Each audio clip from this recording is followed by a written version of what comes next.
안녕하세요. 드라마 펜트하우스로 바라본 한국 방송심의와 앞으로 한국 방송이 취해야 하는 방향에 대한 고찰이라는 주제로 발표하게 된 연극영화학과 18학번 한소영이라고 합니다. 발표 순서는 앞에 보이는 것 같이 발표 계기 및 문제 제기, 심의, 한국의 방송심의, 드라마 펜트하우스로 보는 한국의 심의조항, 결론 순서로 진행하도록 하겠습니다. 요즘 가장 핫했던 드라마 중 하나를 뽑으라고 한다면 단연 펜트하우스를 꼽을 것입니다.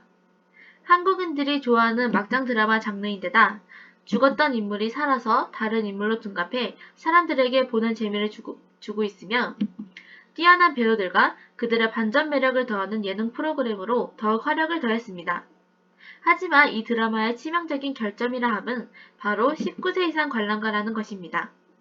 대부분의 장면에서 폭행과 살인, 학교 폭력, 자살이 난무할 뿐만 아니라 예전과는 다르게 욕설이 편집 없이 나오고 사회적으로 문제되는 불법 유흥업소에서 여성과 함께 술을 마시는 장면 등이 서슴없이 나오고 있습니다. 때문에 19금 장면이라고 생각했던 장면에 아무런 경고 표시 없이 나오는 경우도 자주 찾아볼 수 있습니다. 과거와 비교했을 때 요즘 나온 드라마들이 더욱 폭력적이고 선정적이며 자극적인 것은 분명한 사실입니다. 왜 이런 장면들은 심의에 걸려 제외되지 않는 것일까요? 지금부터 드라마 펜트하우스를 통해 한국 방송 심의에 대해 알아보고자 합니다. 제 또래들은 심의라는 단어를 아이돌을 통해서 처음 접해본 경우가 많을 것입니다. 여자 아이돌들이 가사, 춤, 앨범 커버 사진이 너무 자극적이란 이유로 심의에 걸려 가사나 춤, 의상이 바뀌기도 했었죠. 그만큼 심의는 어느 정도 경제성을 띠며 꼭 지켜야 하는 기준 같아 보입니다. 그렇다면 심의는 무엇일까요? 단어 자체 정의로는 어떤 사항에 관하여 그 이해 득실 등을 상세하고 치밀하게 토의하는 일이며 방송 심의는 라디오나 텔레비전을 통해 널리 듣고 볼 수 있는 음성이나 영상을 심사하고 토의하는 일입니다. 위에서 심의란 어느 정도의 강제성을 띈다고 했는데 이는 검열과 공통되는 특징이기도 합니다. 그렇다면 검열과 심의는 어떻게 다른 것인지 지금부터 알아보도록 하겠습니다. 검열과 심의에 대해서 알아보기 위해서는 먼저 등급분류라는 단어에 대해서도 알 필요가 있습니다. 검열이란 사전적 정의로는 사정하여 삭제하다 라는 뜻입니다. 삭제를 하기 위해 미리 검토한다는 의미로 사전적 심의, 정보의 시장 유출 금지 가능, 행정권 등 공권력의 개입 등이 전제되는 정의입니다. 우리나라 헌법에서는 검열을 보이는 것 같이 세 가지로 규정하고 있습니다. 등급분류란 검열에 반대되는 용어로서 검열이 행정권이 개입하여 시장의 정보 공개를 제한하는 것이라고 본다면 등급분류란 행정권의 개입이 없으며 시장의 정보 공개에 제한이 없는 것이라고 볼 수 있습니다. 즉, 아무런 개입 없이 출간물의 등급만을 분류하여 시장에 유통하는 것입니다. 그렇다면 심의는 등급분류와 검열을 적절히 섞어놓은 곳이라고 볼 수 있습니다. 앞에서 검열과 등급분류 모두 심의의 한 종류처럼 언급했는데 지금 설명하는 심의는 간단하게 중간형 심의라고 하겠습니다. 한국의 심의는 영화, 비디오, 게임, 공연, 광고물, 음반 등에 대한 등급을 부여함으로써 영상물의 공공성과 윤리성을 확보하여 국민의 문화생활의 질적 향상을 도모하고 선정성, 폭력성 등의 유해 영상물로부터 청소년을 보호하려는 목적을 갖고 있습니다. 이 글을 쓰는 목적이 드라마에서 시작했던 것처럼 지금부터 방송통신위원회, 이하 방심위 또는 방통위에서 규정하는 한국의 방송심의에 대해 더욱 자세히 알아보도록 하겠습니다. 한국의 방송 프로그램 등급 분류는 아래와 같이 총 5가지로 나눠지며 드라마 펜트하우스가 바로 19세 이상 시청가에 해당합니다. 하지만 이도 처음부터 19세 이상 시청가는 아니었습니다. 펜트하우스 1에서 점점 자극적이고 성장적인 장면들이 나오면서 방심위에서는 지난 1월 4일 방송사 자체 심의 지적에도 불구하고 청소년들의 집단 내 괴롭힘을 자극적, 폭력적으로 묘사한 내용을 15세 이상 시청가로 방송한 것은 물론 청소년 시청 보호 시간대에 재방송하는 등 지나친 상업주의와 방송의 공적 책임을 져버렸다 라는 이유로 시청 등급 조정을 요구하여 15세에서 19세 이상으로 등급이 조정된 것입니다. 하지만 이는 지금까지 방영된 모든 회차가 아닌 일부분에 불과하며 나머지 부분에 대한 의견 현황은 추후에 공개될 예정인 듯합니다. 주변의 말을 들어보면 아직 성인이 되지 않은 학생들이 학원이 끝난 후 부모님과 함께 드라마를 시청하는 경우가 잦아하고 SNS나 유튜브, 인터넷에서 떠드는 펜트하우스 밈과 짧은 클립 영상을 통해 이미 나이를 막론하고 모두가 펜트하우스라는 드라마를 접하고 있다고 합니다. 청소년 보호 시간대인 10시를 이미 지난 시간이지만 청소년이 생활하고 있는 시간대에 드라마가 방영되었고 19세 이상 시청가라는 등급이 제대로 적용되지 않고 있다는 것입니다. 드라마 상영 등급이 15세 이상에서 19세 이상으로 조정되었다고 하더라도 방송 심의 기준에 맞추지 않고 여러 자극적인 장면들을 그대로 내보내어도 좋다는 것은 아닙니다. 때문에 펜트하우스의 열렬한 시청자로서 심의에 어긋난 장면과 해당 조항을 함께 살펴보며 어떤 문제점이 있는지 구체적으로 알아보도록 하겠습니다. 그러기 위해서는 우선 방송 심의 규칙에 대해서 알아볼 필요가 있으나 조항이 너무 많은 관계로 세부 규칙들은 뒤에서 드라마와 관계 있는 조항 외에 생략하도록 하겠습니다. 가장 첫 장면입니다. 등장인물 민설아가 고아임에도 불구하고 자신들을 속였다는 것에 분노하여 검정고시로 학교를 다녔기에 질이 낮고 부모도 없어 열등한 존재라는 등 온갖 폭언과 폭행을 일삼습니다. 후에 이어지는 장면에서도 헤라클러 부모들이 민설아가 고아이기 때문에 애가 삐뚤어졌다는 식의 사회적 편견이 가득한 대사가 나오는데 이는 부모 없이 홀로서기를 하는 모든 사람에 대한 색안경이 잔뜩 씌어진 혐오 발언이며 고아라는 단어의 이미지를 이유 없이 나쁘게 조장하는 방송에서 지양해야 하는 대사들입니다. 다음은 민설아의 핸드폰을 어디에 숨겼는지 알아내기 위해 기계실을 감금하고 고문하는 장면입니다. 이는 매우 폭력적이고 가학적입니다.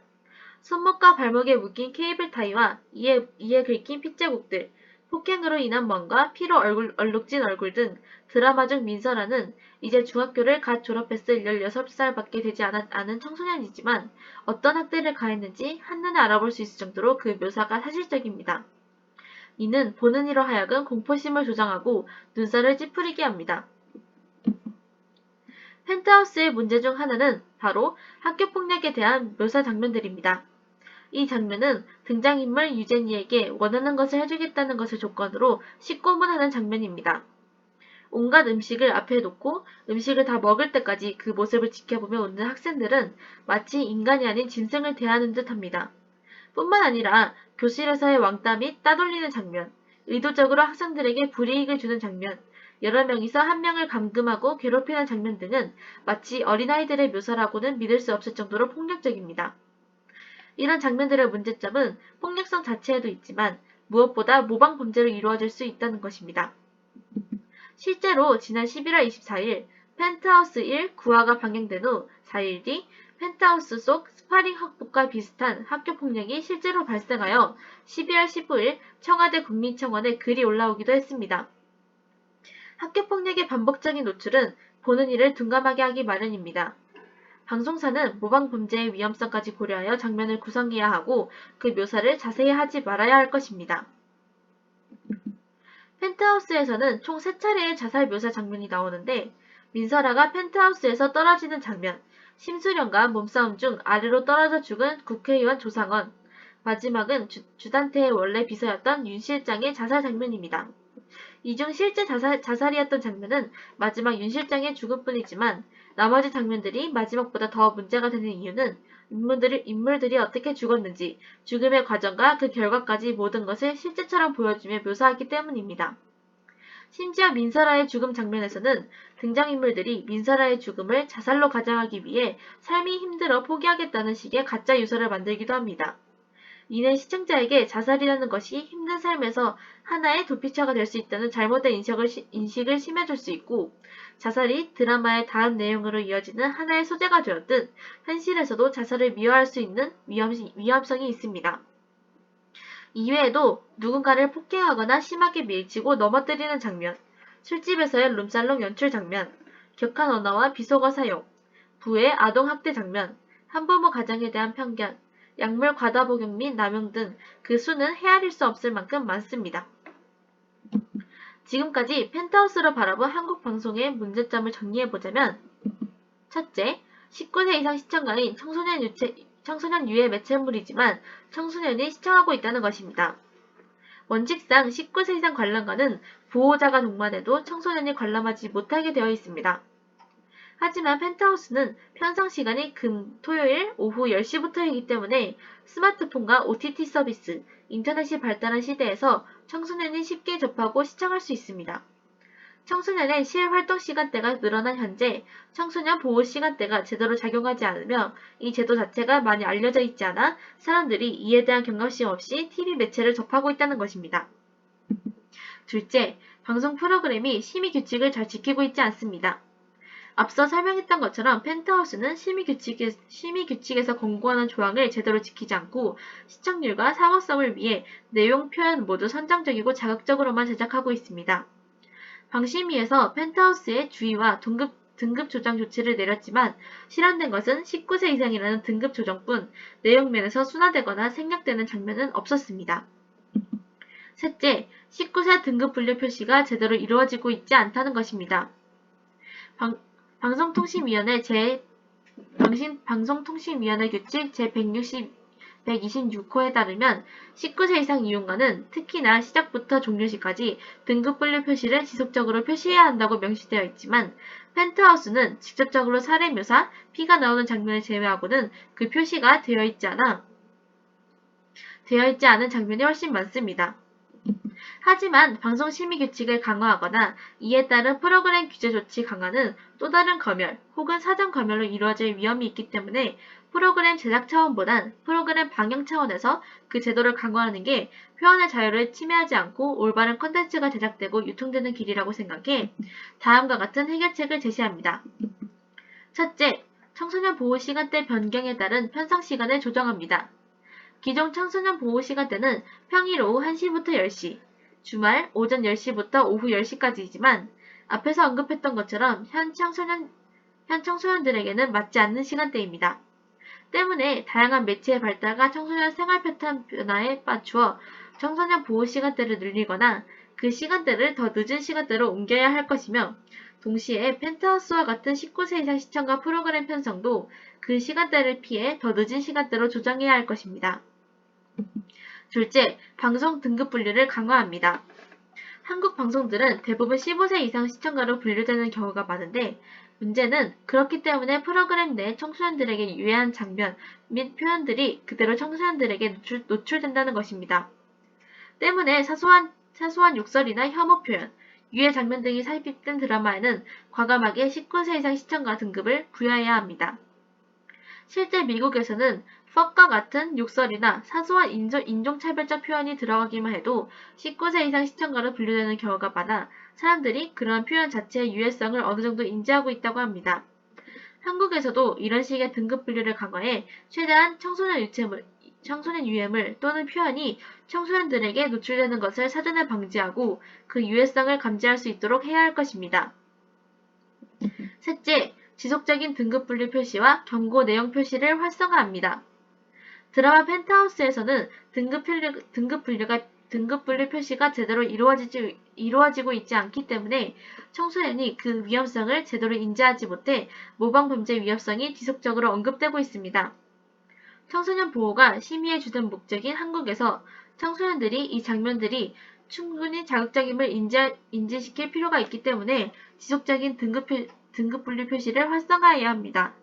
또한 여기에 덧붙여 그 내용까지 화면 내에 작게 표시한다면 보는 이가 그 장면의 유해성을 염두에 두고 시청할 수 있을 것이며 동시에 전 국민에게 자연스러운 교육 및 홍보가 가능해져 전국민 지식 수준 향상과 문화 성숙도 향상을 기대할 수 있을 것입니다. 넷째, 학교에서 청소년 보호 시간대와 등급 분류에 대한 교육을 진행합니다. 이 보고서를 작성하기 전에는 방송 제도가 어떻게 진행되는 것인지 배운 적이 없어 청소년 보호 시간대라는 게 존재하는지도 등급 분류가 정확히 어떤 것인지도 알지 못했습니다. 하지만 지금 그 내용들에 대해 공부해보니 전공을 떠나 단지 전 국민이 TV 매체를 활발히 접하고 있기 때문에 이러한 제도의 필요성에 대해 알아야 한다고 생각합니다. 때문에 초등교육 과정을 비롯한 각 교육 과정에 청소년 보호 시간대와 등급 분류에 대한 교육을 활성화하고 이에 대한 중요성을 인지시켜 올바르게 TV 프로그램을 시청하는 방법을 알 수 있도록 하는 것이 중요하며 또한 부득이하게 유해 컨텐츠에 노출되더라도 청소년 스스로가 그런 컨텐츠를 비판적으로 바라보며 유해하다는 것을 인지할 수 있도록 하는 것이 시급한 과제일 것입니다. 매체의 발달과 함께 심의란 없어서는 안 될 존재입니다.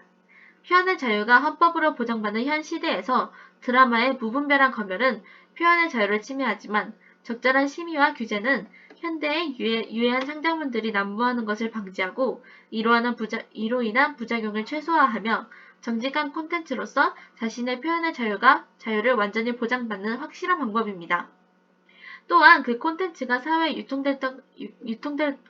유통될 것까지 생각해 콘텐츠 수용 취약계층인 청소년들을 고려하고 배려한 편성에 힘쓰고 그에 맞는 등급 분리와 내용 표시제를 도입하는 것은 제작자의 콘텐츠가 문제없이 잘 유통되는 그리고 수용자가 콘텐츠를 비판적으로 받아들일 수 있도록 하는 가장 효과적인 방법입니다. 훗날 올바른 콘텐츠를 제작하고 싶은 제작자로서 그리고 TV 매체를 사랑하는 시청자로서 앞으로의 한국 방송은 청소년 보호라는 심의의 궁극적인 목표를 잘 지키고 자라나는 청소년들을 위해 깨끗하고 안전한 방송을 만들어 나갈 것을 최우선으로 해야 합니다. 더욱 클린한 한국 방송을 위해서는 이제 모두가 더욱 심의에 관심을 가지고 바꿔나도록 노력해야 합니다. 감사합니다.